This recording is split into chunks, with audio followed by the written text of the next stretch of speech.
Baik, jadi Islam sebenarnya tidak mengenal anti-aging. Sebab apa? Gini, mau sesehat apapun kita, mau sesakit apapun kita, kita pasti akan mati, tenang aja. Ya. Jadi nggak usah khawatir.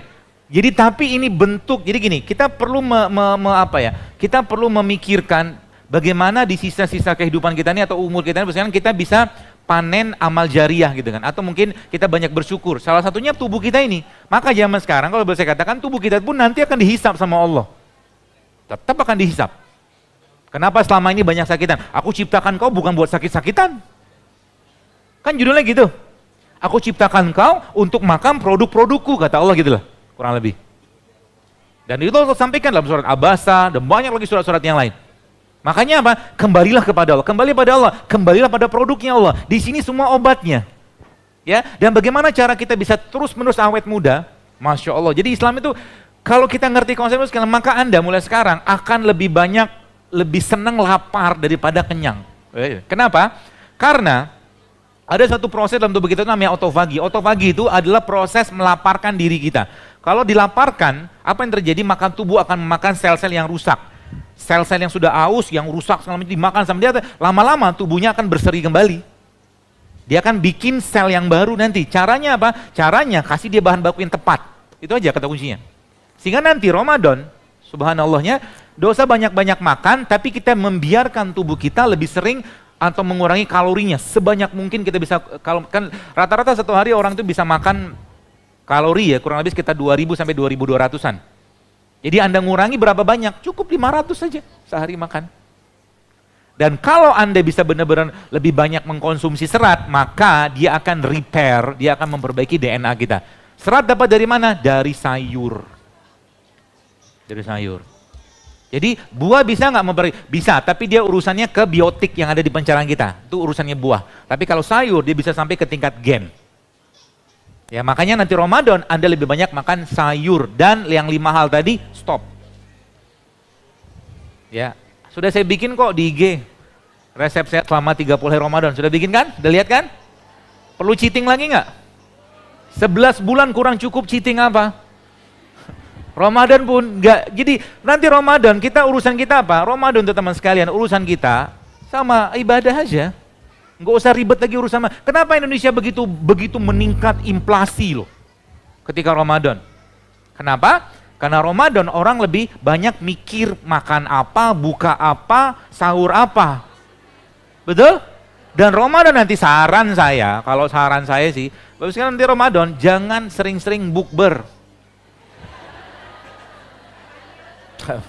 Saya pun, jadi goalnya Ramadan itu pokoknya yang biasa ngaji 1 juz, naikin 2 juz, 3 juz, gitu. Yang sholat duhanya 2 rakaat, 4 rakaat, Ramadan naikin 12, pokoknya gaspol ibadah, makanan secukupnya aja. Jadi nanti ketika Anda sahur nanti, Anda minta sama Allah, Anda makan kurma 7 butir waktu sahur, minum air 1 gelas, atau makan buah sedikit, atau minum minyak CEO minyak zaitun lo doa, ya Allah cukupkan badanku, energinya badanku dengan apa yang ku makan ini dan berkahi sehingga hari ini aku bisa lebih maksimal beribadah gitu, nanti makannya akan berkah. Gak perlu banyak makan. Gitu harusnya. Ya, lagi sibuk begitu kan, lagi buka bersama tiba-tiba tukang cilok, gorengan lewat. Apalagi di masjid kan. Makanya, ada makannya Bu. Ada makannya. Jadi makanya itu teman-teman sekalian, mana tadi ya?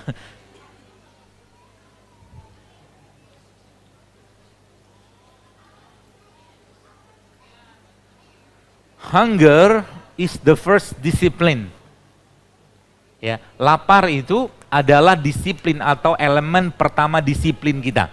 If you can control hunger, you can control everything else. Itu kata kuncinya. Makanya saya sekarang sudah tidak tertarik lagi dengan makan banyak, bahkan lebih sering lapar. Saya pernah nyobain, kenapa bisa sering? Kenapa saya lebih seneng lapar? Karena ada rahasianya. Rahasianya apa? Ini dia rahasianya. Rahasianya adalah ini. Mana lagi dia?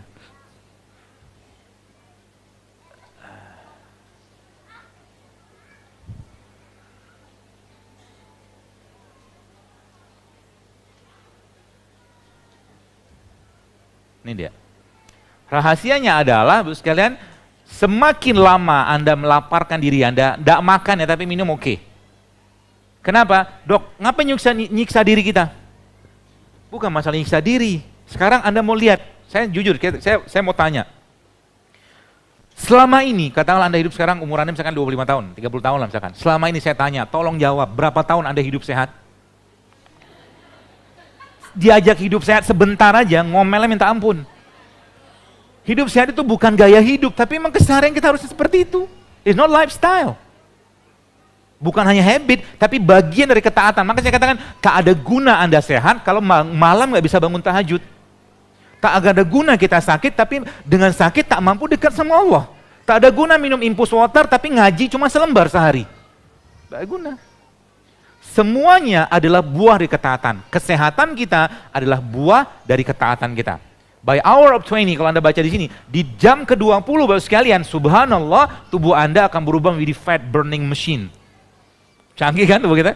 Ini yang saya sering sampaikan, kalau kita ngerti barang kita Bapak sekalian, nggak usah repot-repot dengan pakai diet ini segala macam. Ikutinnya bagaimana polanya Nabi. Itu sebenarnya Nabi SAW tidak pernah kenyang seumur hidupnya. Nabi itu lebih sering lapar. Masya Allah kan. Wah kita, ya Allah gitu kan saya lihat, dan gagahnya luar biasa Nabi itu. Ya, uban cuma 20, dada bidang, sterak, perut six pack. Orang ganteng apa coba? Umar juga, sahabat-sahabat gak ada kayak kita zaman sekarang gitu kan. Makanya kalau kita sahabat-sahabat Nabi itu makanya penyakit degeneratif zaman itu gak ada. Kalau memang mereka mau makan gampang kok, ada onta, ada kambing segala macam. Ya. Tapi tidak lakukan kenapa? Karena Ibnu Qayyim al-Jauziyah mengatakan banyak makan itu melemahkan iman. Itu kata kuncinya. Kesehatan kita sebenarnya buah dari ketaatan kita kepada Allah. Ya, nanti Ramadan Anda mulai mengulangi semua. Sehingga nanti apa? Nanti bisa jadi, silakan lihat di IG saya deh konsepnya itu. Itu sebenarnya sudah cukup semua, ada protein, ada karbo segala macam, tapi tidak banyak. Nggak usah banyak-banyak. Dan nanti sekalian Anda mulai bikin teh, kenalan sama teh nanti Ramadan. Ramadan ada kenalan sama teh. Teh dari apa? Teh dari produk-produk kayak begini. Ini ketumbar, tapi ini ketumbar yang tidak bagus. Kenapa saya tahu? Karena putih.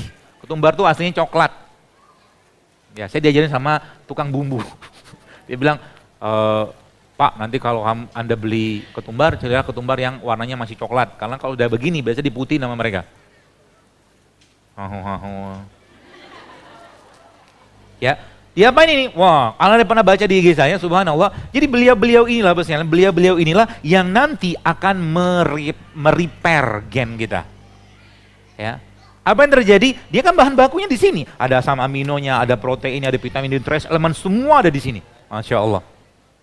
Ya, ada ibu-ibu cerita, dok, subhanallah, suami saya setelah minum ketumbar, ubannya hilang, hitam lagi. Iya, kalau memang belum waktunya dia aging atau penuaan dan kita kasih bahan baku yang tepat, maka dia akan reverse. Tenang aja, itu kata kuncinya. Jadi jangan khawatir, ya, jangan khawatir. Misalkan sekarang Anda ada masalah, tapi misalkan maaf, udah kayak mau menopause belum waktunya, lihat dulu masalahnya apa nih. Jangan-jangan saya banyak nyampah, di stop dulu. If you want to cure someone, kalau Anda mengobati seseorang, ask them to stop what make them sick. Kalau Anda mengobati seseorang, kasih tahu sama mereka, berhentilah mengkonsumsi apa yang membuat Anda sakit. Membuat Anda sakit apa? 5 hal tadi. Sama semua produk-produk kemasan, saran saya, jangan jadi makanan tiap hari. Sekali-sekali silakan, sekali setahun, sekali 2 tahun, gitu kan. Yang dikemas pakai plastik. Jadi nanti teman sekalian, kebanyakan isi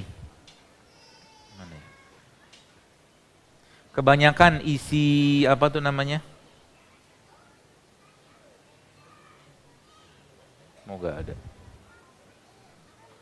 Jadi kalau Anda belanja nanti 90% shopping Anda harus ada pada seksi ini. Sehingga nanti saya bisa tahu orang nih kategorinya sehat atau enggak, lihat aja isi kulkasnya apa. Kalau banyak frozen food, ya, banyak masalah nanti, termasuk isi lemari makanannya. Ya, jadi mulai. Kenapa bisa begitu? Karena memang begitulah perintah Allah dalam Al-Quran. Ada perintahnya? Ada. Kalau kita baca, ini sebenarnya rangkuman dari salah satu ya guru saya juga lah gitu kan. Dan ternyata Al-Quran itu memberikan konsep diet.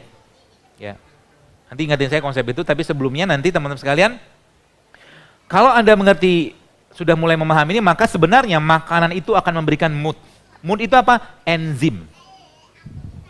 Good food is good mood. Ya, moodnya dari mana? Dari semua yang alami-alami itu. Jadi kalau Anda pengen dapat antioksidan terbaik, enzim terbaik, maka nanas ini Anda makan langsung dari pohonnya, paling baiknya itu kalau bisa. Ya. Jeruk misalkan ambil dari pohonnya, makan. Gitu. Ya. Kalau tidak bisa gimana? Kalau tidak bisa ya sebisanya aja lah. Yang penting apa? Yang penting tidak dikemas, tidak dikasih bahan, tidak diolah. Ya. Contoh gini, pernah lihat nggak? Orange juice dalam kotak. Kemarin saya ngeliat sirup di sebuah minimarket lah waktu saya ngambil ke ATM gitu kan, terus saya lihat sirup, saya ketawa sendiri. Dia bilang apa? Konsentrat orange 0,02%. Sisanya, oh bukan hanya gula pak, di bawahnya Anda akan lihat ada peringatan. Jangan dikonsumsi buat ibu hamil, menyusui dan anak-anak di bawah 5 tahun. Sekarang di sirup-sirup yang 13 ribuan itu sudah ada warning itu. Kenapa? Karena pakai pemanis buatan. Sayangnya, saya beberapa kali di masjid saya bilang, cobalah Ramadan ini teman-teman sekalian, masjid itu jangan lagi kasih sirup. Udah bersih-bersih badan, dikasih sirup lagi. Ya, udah bersih-bersih badan, dikasih gula lagi. Ramadan nanti isinya apa? Bikin tuh toren apa galon lah ya. Toren kegedean. Bikin tuh galon-galon, cemplungin kurma malamnya atau sorenya. Cemplungi kunyit segala macam, bikin berbuka sehat di Masjid Al-Latif misalkan. No gorengan, semua rebus-rebus, semua buah semua. Jadi Anda dapat pahala juga. Bikin orang sehat. Banyak kayak begini oh ibu-ibu yang, kenapa saya bilang ibu-ibu? Karena 81% follower saya itu ibu-ibu. Saya bilang ibu, makanya dok Masya Allah dok, saya share nih yang 7 day dokter bla bla segala macam, ada ibu gara-gara itu jadi hamil. Hal simpel yang kita kerjakan itu bisa jadi menginspirasi orang lain teman-teman sekalian. Makanya jangan Anda kayak gini-gini bukan cuma sekedar lifestyle, Anda panen pahala di sini. Kalau seandainya ada orang yang lihat begini tiba-tiba dia minum, mahnya hilang, yang biasanya sholatnya susah segala macam, gara-gara itu dia bisa ibadah lebih baik, dapat pahala kan? Gitu. Jadi curi pahala dimanapun. Ya, jangan mau ketinggalan sama ustadz atau siapa gitu kan. Anda juga harus ngambil peran ini. Kenapa? Wa man ahsanu qawlan mimman da'a ila Allah, kata Allah. Dan siapakah orang yang lebih baik daripada orang yang menyeru kepada jalan Allah. Jadi kalau tanya pekerjaan terbaik itu apa? Dai. Siapa dai? Anda dai, saya dai, semua dai. Sampaikan agama Allah dimanapun. Sehingga nanti apa? Bisa jadi Anda cuma sarankan madu, tapi orang tuh yakin. Kata Nabi apa? Asyifa fi salasatin. Syifa itu ada 3, syarbatil asal, minum madu, wasartahtil mihjam, atau berbekam, dan kei. Berarti dalam madu ada keberkahan, gitu loh. Maka tagih janji tadi itu sebabnya, kan ada hadisnya itu. Ada orang datang kepada Nabi SAW, dia bilang apa? Ya Rasulullah, perut saudaraku sakit, kata dia. Lalu Nabi bilang apa? Minum galah madu, nggak sembuh kan? Balik lagi. Sampai 3 kali, terus Nabi bilang apa? Perut saudaramu itu yang berdusta, bukan madu yang salah. Kenapa? Kebanyakan gorengan kalau zaman sekarang, bahasa saya gitu lah. Gorengan juga apa? Gorengan, tepung, gula, dairy segala macam, bikin ususnya keluar semua bahan-bahan tadi.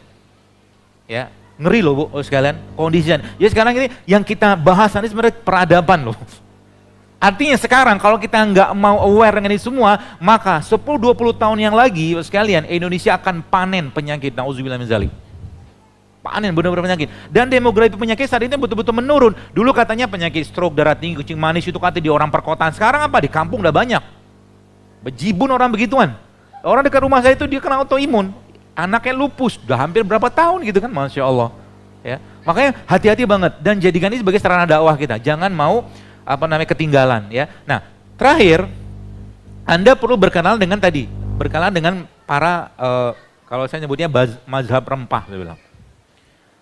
Mazhab rempah. Jadi mazhab rempah itu seperti apa?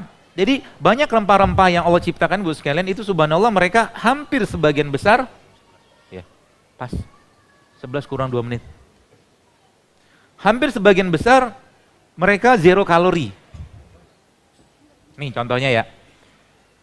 Ada ibu, pernah tuh satu kali dia testimoni ya, kita modalnya testimoni aja. Ibu-ibu cerita batu ginjalnya keluar, gara-gara apa? Gara-gara minum garam. Gara-gara minum garam. Jadi, foto apa sih? Gitu-gitu doang di internet banyak kok. Intinya saya cuma kasih tahu sama teman-teman sekalian, rempah itu obatnya kita. Jadi mulai sekarang Anda mulai biasakan makan teh rempah. Apa aja contohnya? Kayu manis boleh, kunyit boleh. Yang luar biasa adalah salah satu rempah itu yang paling kuat kemampuan dia untuk meningkatkan absorpsi, yaitu apa? Black pepper. Lada hitam. Jadi lada hitam itu buat sekalian, kalau Anda pagi-pagi minum kayak begini aja, woi keren. Kerennya apa? Jadi turmeric itu, kunyit itu kalau tambah sama lada hitam maka si kunyitnya akan meningkat. Orang-orang barat bilang, saya baca dalam tulisan mereka tuh berkali-kali lipat penyerapan kunyit. Nanti kalau Anda bikin jahe kasih kalau Anda bikin jahe kasih lada hitam sedikit. Ya, kalau Anda bikin misalkan teh begini kasih lada hitam sedikit. Cemplungin aja. Cara paling gampang apa? Diinfusin aja, dinanoin kalau bahasa saya. Cemplungin aja, kunyit itu Anda potong-potong, ya Anda kupas kulitnya, Anda potong-potong, cemplungin ke air, dia udah jadi nano. Kenapa nano? Karena molekulnya berubah dari besar tadi ke kecil. Kenapa? Karena air difusi tadi lah. Lebih seperti itulah. Jadi harusnya, kalau boleh saya katakan, Indonesia ini menjadi negara yang angka harapan hidupnya paling tinggi di dunia, kayak Jepang. Kenapa Jepang tinggi? Karena Jepang salah satu penduduknya. Jadi ada namanya Blue Zone. Blue Zone itu diteliti oleh ada penelitian, dicerita di beberapa tempat di beberapa negara, California, Greek, dan semua Greek, semua Yunani, kemudian di Jepang juga, kemudian di beberapa daerah Perancis, dan semuanya mereka itu less apa? Less protein hewan. Ya, dan inilah sebenarnya yang disampaikan Allah dalam Al-Quran. Apa kata Allah di situ? Kita nyebutnya diet abasa. Diet abasa. Diet abasa itu seperti apa? Jadi diet abasa itu sederhana. Ya, ini bahasa aja sih ya. Jadi 4/6 isi piring Anda nanti sayur dan buah. 1/6-nya Anda masukin protein hewan. 1/6-nya biji-bijian. Makanya ini kan biji-bijian nih. Dan termasuk salah satu bijian yang Anda juga perlu konsumsi ini. Biji almond, kacang. Ya. Ada beberapa jenis kacang-kacangan yang Anda boleh makan. Ya. Dan bagus. Kalau nggak bisa makan kacang ini gimana? Karena kan harganya lumayan, belum bisa misalkan lagi ngekos gitu kan. Red bean boleh, red bean, kacang merah juga boleh. Ada beberapa pilihan kacang. Coba saya lihatin dulu ya.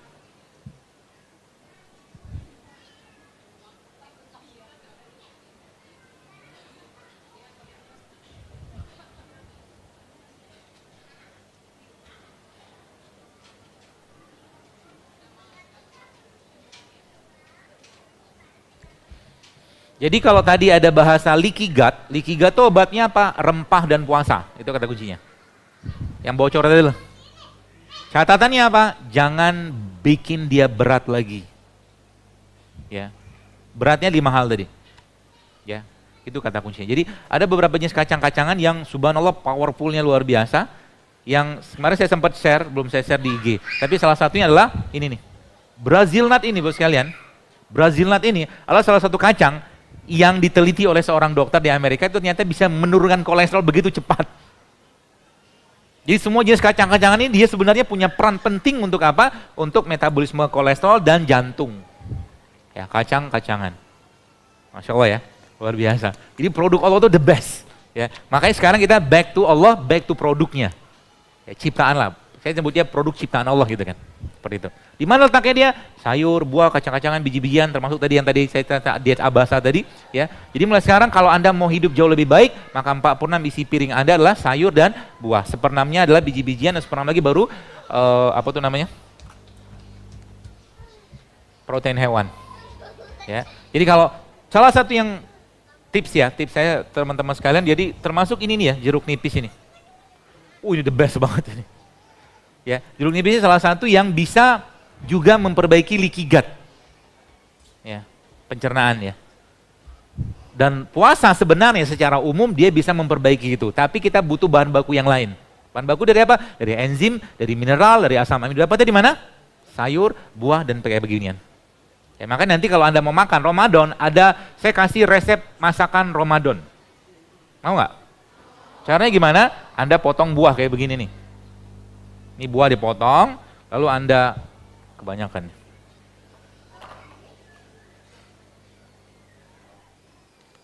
Nah, dipotongin. Buah dipotong, ini namanya resep.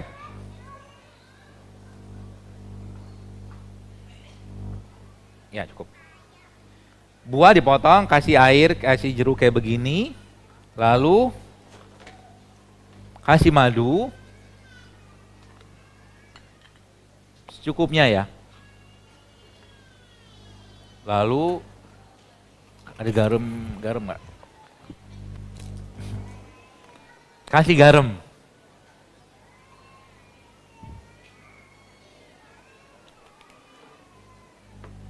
Kasih minyak. Ini saya nggak bawa zaitun, tapi saya bawanya grapeseed. Ini minyak biji anggur. Dikit aja. Lalu Anda aduk-aduk beliau ini. Ini namanya makan. Ya. Berarti saya sudah makan ini, nggak usah makan yang lain. Saran saya sih nggak usah. Kecuali yang memang tidak untuk ibu hamil menyusui anak-anak di bawah 8 bulan atau malnutrisi berat, tidak. Ini berlaku buat orang-orang yang kelebihan energi. Tandanya apa? Pegang pinggangnya, kalau banyak lipatan berarti Anda banyak kelebihan energi, nggak kepake. Ada minyak, ada protein. Kalau Anda mau tambah lagi boleh, tambah lagi pakai apa? Tambah lagi pakai ini, pakai chia seed. The best nih. Anda udah kenyang makan beginian. Dan apa lagi? Kalau Anda tetap butuh lagi, saya pengen makan lagi. Maka nanti Ramadan teman sekalian, Anda ngukus atau steam atau rebus sebentar sayur, lalu itu Anda makan ba'da tarawih, cocol pakai sambal bikinan sendiri. Ya, supaya apa? Supaya tubuh nggak berat. Sebab kita mau persiapan tidur. Kalori pada buah-buahan itu lebih kecil. Ya, atau juga Anda bisa makan jamur. Jamur itu kalorinya kecil. Bahkan hampir-hampir zero kalori dia, tapi seratnya tinggi banget. Nanti kalau mau jelang tidur apa yang Anda kerjakan? Anda makan lagi sayur-sayur tadi, kemudian Anda makan lagi minyak-minyakan dan Anda makan jamur. Ya, sehingga nanti tidurnya nggak berat. Dan sebelum tidur nanti bos sekalian Anda minumlah minyak. Minyak apa? Saran saya sih zaitun. Sebelum tidur. Nanti ketika sahur juga nanti minum itu. Kalau dimakan, makan aja. Oke, cukup.